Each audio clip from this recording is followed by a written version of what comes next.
Saat ibu berdoa, pintu langit terbuka. Setiap ibu inginkan yang terbaik untuk anak-anaknya kan? Tapi bagaimana jika anak kita diuji dengan keistimewaan yang berbeza?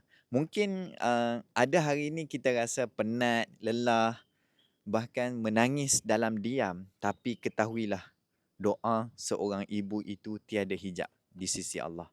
Okey, dengar ni betul-betul khas untuk doa untuk anak istimewa. Okey, alright.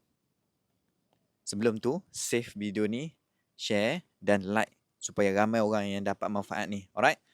Doa untuk anak istimewa. Ya Allah, aku memohon untuk anakku kekuatan, kesabaran, keluasan rezeki serta hati yang tenang menerima ketetapanmu dan redha dengan takdirmu.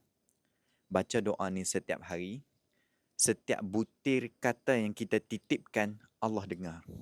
Ibu-ibu, khas untuk ibu-ibu mungkin kita tak boleh nak mengubah takdir apa yang dah jadi dekat anak kita kan, keluarga kita, tapi kita boleh mengubah bagaimana kita menerimanya dengan doa, kesabaran, kasih sayang. Khas untuk ibu-ibu, kami ni akan lancarkan ibu, tajuk dia, saat ibu berdoa pintu langit terbuka. Penuh dengan doa-doa khusus untuk anak, termasuk doa untuk anak istimewa, doa untuk diri sendiri, doa untuk keluarga. So, masuk ke waiting list sekarang dan jadi yang pertama untuk nak dapatkan ebook ni, saya akan bagi harga promosi kau-kau.